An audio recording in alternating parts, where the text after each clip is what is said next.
Well, hello again on this just nice, you know, summer weekend. Sitting outside, as you can tell.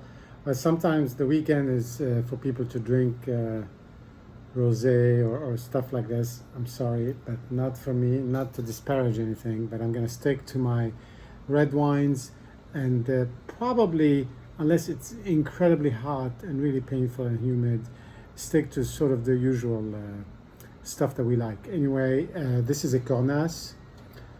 It's a 2001 Domaine du Tunnel, Stéphane Robert. You see that at the bottom. It's a Cornas 2001, but with a twist. It's his Cuve Prestige, and it's got this special additional label on it. And Cuve Prestige up until 2003 or 5, I'm not sure.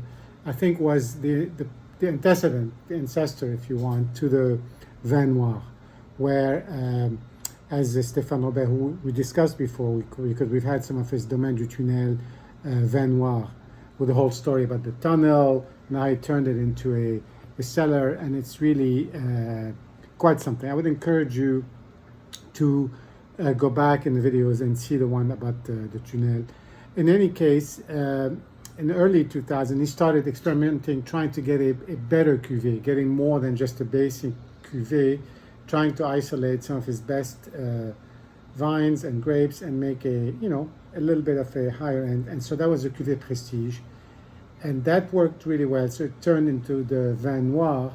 And then in 2007, 8, 9, I think he started with yet another high-end cuvée that became the Pure Noir, which we have today. We haven't tasted that together. I have some in my cellar, but they really need a lot more bottle time.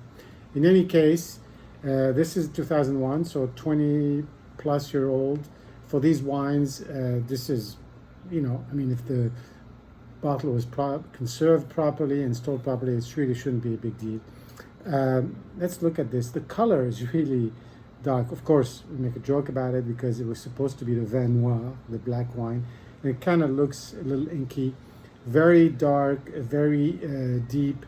It really doesn't have much of that sort of purple tinge you get in some of the Northern Rhone Syrah, at least when they're young. So really, this is really past that. But still looks pretty dark for an old wine. Hasn't started to sort of lose some of its pigmentation. It's not a very high alcohol wine.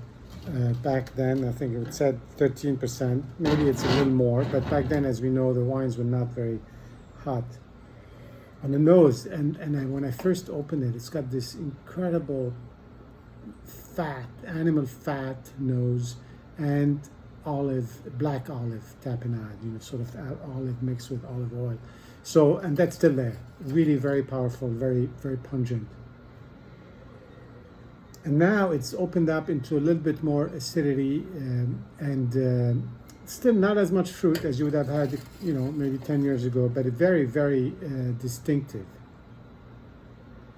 It makes, and the fruit has turned into more of a kind of a bell pepper, which usually I'm not a fan of, but on the nose, it really kind of is very interesting.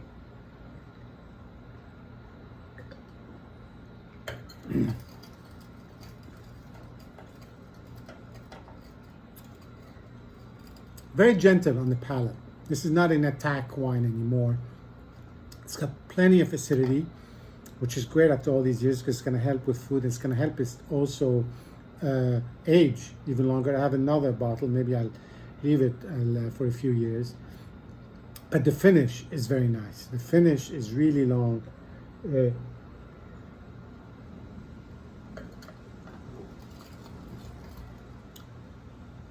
This is a wine that's really more on the back end. Not a lot on the front.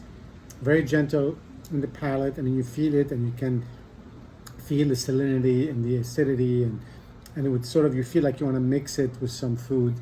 But the finish is just very, very long and a little bit of tannin, but it's very, very soft. But also the acidity, the dark sort of fruit, a little bit more tart. This is it's sort of an interesting Cornas because some of the younger, the more recent Domaine du Tunnel have been really delicious and easy to drink young, and there's really a lot of fruit. This is different. This is either because of its age or because of the style at the time. It seems to me like it's a more of a traditional Cornas. It's a little bit more sort of, tough to wrestle in terms of the acidity and the tartness. Not as much fruit. It could just be a factor of the age. It could also be a factor of the evolution of the style. This is why it's so much fun to drink, even from the same producer across a wide variety of times, because at some point you've got the evolution of the bottle, you've got the evolution of the style, you've got the weather. It all comes together to make some very different wines, and all good. In any case, see you soon. Cheers.